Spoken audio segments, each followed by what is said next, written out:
Alpo and Richie Porter still shared business and suppliers. Martinez could get hundreds of kilos of cocaine in New York City at $18,000 a kilo and just flip them here in D.C. for $3,000 profit per each kilo. His cost was essentially a 5-hour drive to Washington, D.C., and maybe an hour it took to find his customers. I mean, What it do, man? It's Trey the Third. We finna get into another reaction. And this one a little different than the ones we've been doing on the channel. This is an A&E little, you know what I'm saying, little documentary type. We got the Cocaine Brotherhood, the Betrayal. You know who that is. That's Alpo right there. If y'all don't know, Alpo was like one of them gangsters and basically just like New Jack City. And if y'all ain't seen the movie, damn, I forgot the movie. Y'all know the movie, bro. Don't even get on me like that in the comments. You know what I'm saying? But y'all probably seen that movie where Alpo was portrayed in that joint and he killed his best mans. You know what I'm saying? His good mans at that. When the nigga needed some help, he killed his ass. And that shit was crazy, y'all. So I wanted to definitely tap into this video. I hope y'all like videos just like this. And there is some other videos kind of like this, but not exactly like this one. But if you want to see more videos on the channel, go ahead and subscribe. Go ahead, like, and go ahead and view the channel, you know what I'm saying, for videos y'all might like. Tap in. 3 Harlem kids, born into poverty, became kings of New York. Like Nicky Barnes, Bumpy Johnson, and Frank Lucas Bumpy before Johnson. them. Alpo Damn, Martinez. bro. If y'all ain't seen Bumpy Johnson series, go stream that shit too. I think it's called, damn, bro, I forgot. No, The Godfather of Harlem. Go watch that shit. That shit was Richie Porter and AZ Faison Richie practically Porter owned their own city blocks. Yeah. But only one would rise to the level of the gangsters they chose to follow. He started at a very, very young age. I think he may have started as early as 14 distributing or running drugs for different organizations there. Proved he could be trusted and then just gradually moved up the ladder. He got to the top rung by being both nice and ruthless. He would draw people to him, get them to trust him. He started out as a Alpo hustler, selling was a small real bottles of finesse, coke. y'all, man. Y'all need to go watch that movie if y'all didn't. You know what I'm saying? I'm gonna go ahead and find a title for y'all soon. But hey, go watch that shit. He was a real live born To finesse. users and small-time dealers who turned the product into crack. When we went to buy the bottles, you know, we wasn't buying a pack. We would come out there with like, you know, dollies, AZ Faison. a whole bunch of shit. It was like, Top it's nuts, drug man. dealer. See these little doors, it was a door right there before they remodeled that building. It was a spot right there, like a storefront. That was my game room called the video jukebox. Yeah, paid in We full. would put the money in the Tripping. game and come back I'm with more tripping, drugs y'all. and sell it. But this place used to be crowded with customers. A lot of drugs being sold out of there. Good dope sell itself. If you got the best, you ain't really got to do all that foolishness. You playing defense more so than offense when you got some good. You know, you being hunted, that's where I stood. I knew I had the best. They hid the cocaine inside games like Pac-Man and Asteroid in case of a raid. Not just from the cops.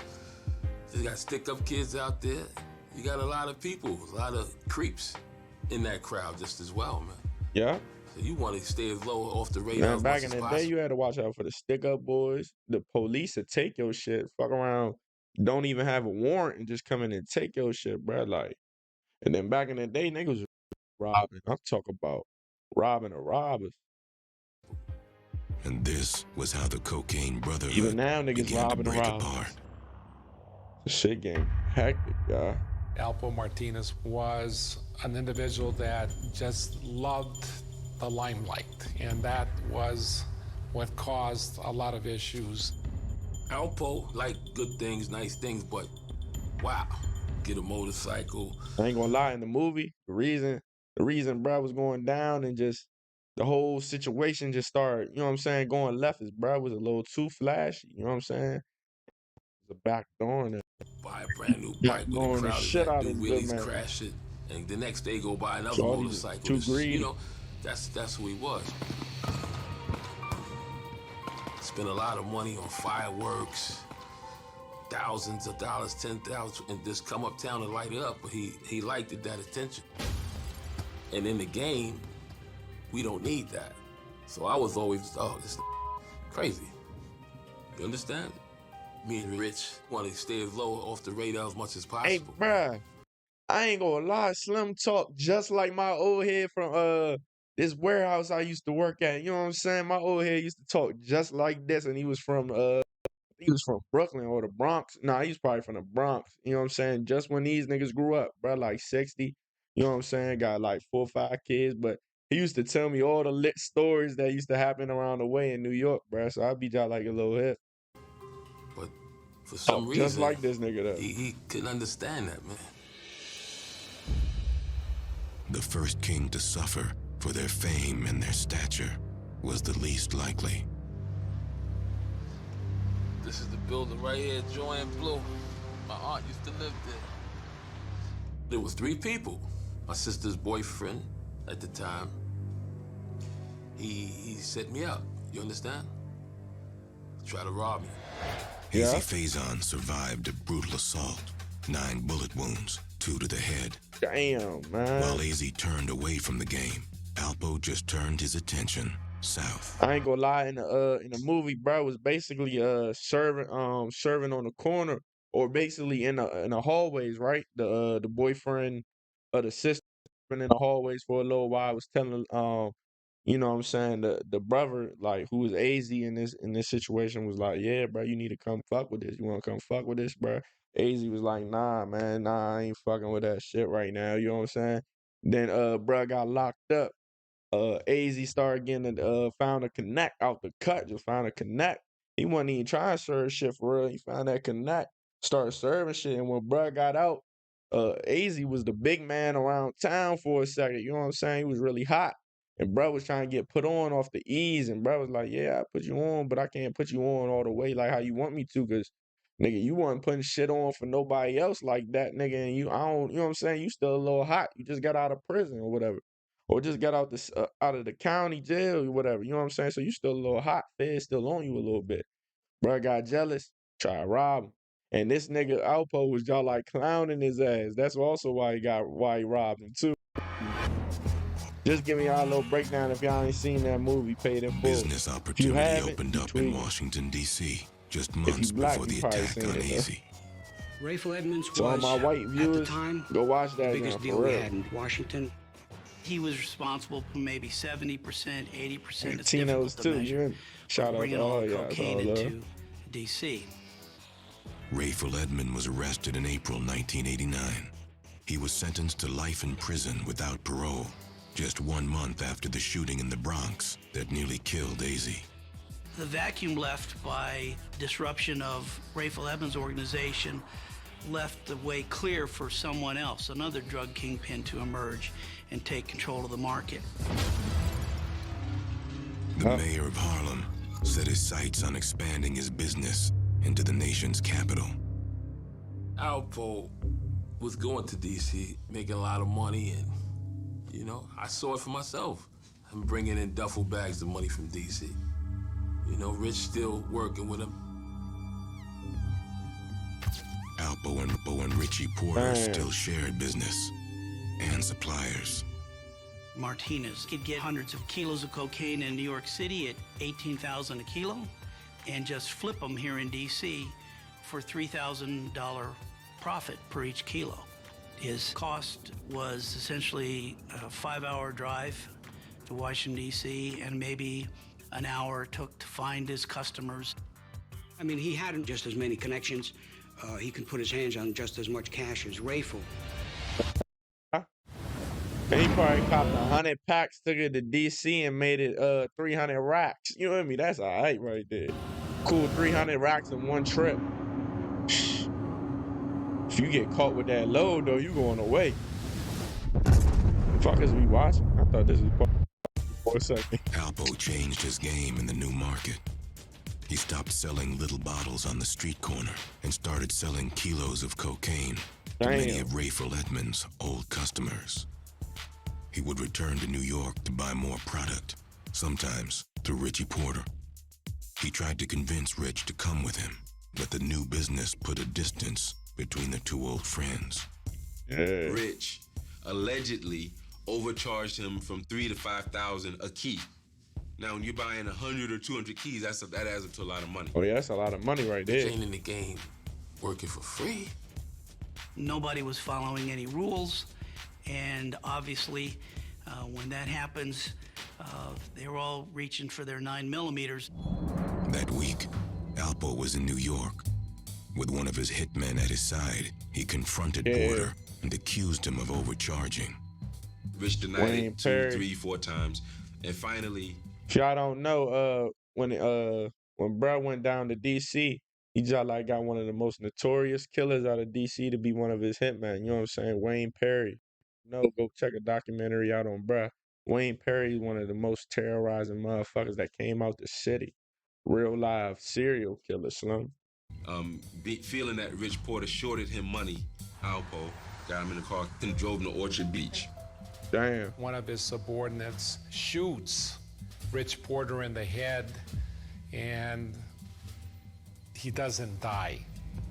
So Alpo Martinez walks up to him and shoots him several times in the head. Thank you. Why you gotta kill him? You're not even looking at life no more, bruh. I'm almost done with this, John. The game's turning you into a cold-blooded monster, man. Nah, for real, they definitely turning his ass into a monster. Once upon a time, there were 3 kings Slim, from when you Harlem. get stuck that deep in the streets, bruh, you gotta start having other niggas make plays for you, Slim. Like, niggas still driving with 100 keys. Like, nigga, you need to make plays, like, for really making connections on motherfuckers you could trust. Go to some suburbs, get a white boy, you know what I'm saying? You could really, get somebody that could just serve them packs for you, bruh. Get that shit all for you, like, and you take no losses. You might take a loss on a pack getting dropped, but you ain't gonna take no loss in prison. You still got the connects. You still got some extra cash to put back in the flow. The game after surviving 2 bullets to the head. The second king lost his life after the third king took it. On November 8th, 1991, Alpo Martinez was arrested after being pulled over on the south side of Washington, D.C. Southeast. They didn't have any murder cases on Alpo, but they had a drug case that could put him away for life. Damn. And that's what got his attention. Under the federal kingpin statute, if the government could link the leader of a gang to killings ordered to further the criminal enterprise, the death penalty comes into play. Alpo knew that we were gonna eventually solve these murders. He was a pretty good businessman when it comes to assessing risks. And so his risk assessment drove him to make a business decision that he should strike a deal with the government because he had information to trade. And boy, did he. Damn. All told, Alpo admitted to ordering 14 Hey, bro, did bruh snitch on Wayne Perry? That's probably what happened. killings. Man, that shit crazy. The one that I saw that I thought he was most How you gonna remorseful snitch after you for did all that and, shit, bruh? Showed any emotion at all, really, was Richie Porter. I mean, he a real businessman, though. A long Fucking time nigga, to like, get to the fucking point that's how he of thinking, him y'all, like, confessing. he not really thinking about the streets at that point. He like, nigga, I got millions. You know what I'm saying? I done made millions in this shit. Fuck these niggas. You know what I'm saying? I don't fuck with these niggas like that. Send them hey, bro, I'm gonna get them niggas locked up and get me out of prison. You know what I'm saying? But that's some sucker shit, bro. If you in the, that's why I said, nigga need to stop moving different.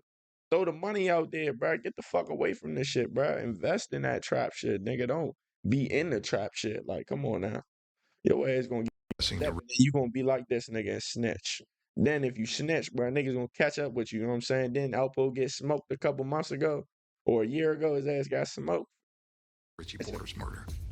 And he just finally said, hey, I did it. I never lose sight of the fact that he's responsible for 14 incredibly brutal murders and ran a huge drug trafficking organization that preyed upon the addictions and misery of other people. They said he wasn't killed for snitching, though, y'all. A fortune. How you know that? That nigga might, they said it was road rage. Essentially, fuck it, he got out of there. Do a deal with the devil. A guy that probably should be doing life in prison, a guy that probably should have gotten the death penalty. Despite cooperating, he was sentenced to 35 years. With good behavior, he can get out in the year 2019. When you look in the mirror, question is, who are you, man? Could you live with yourself? I Nah, respect for the real. game, but I know the game don't respect nobody, man. For real, you gotta stop, or you'll be stopped. Exactly. Eventually. Ain't Shout no out to excuses. AZ though. Excuses be gone. That's how I see it. AZ, man. Shout out to AZ, man. He just like got out that shit, man. He made some smart decisions, and now he living a regular life. But you know what I'm saying? He not glorified. He not. You know what I'm saying? He known in the street. Everybody seen paid in full. Everybody know who bruh is. Like everybody know bruh was putting in that motion, really getting that bag before the bag was getting invented. You know what I'm saying? Shorty was really getting to it though, y'all. But shout out to bruh. He got out of it. He made some smart decisions. Alpo got like made some dumbass decisions. You know what I'm saying? It was a crash dummy when he got out, a crash dummy when he went in, and then a crash dummy when he got out again. That's why he got smoked. You know what I'm saying? And just backdooring your mans, bruh, or like even that whole little situation was bruh trying to skim off the top. I don't know. Like I ain't gonna say that. I don't know.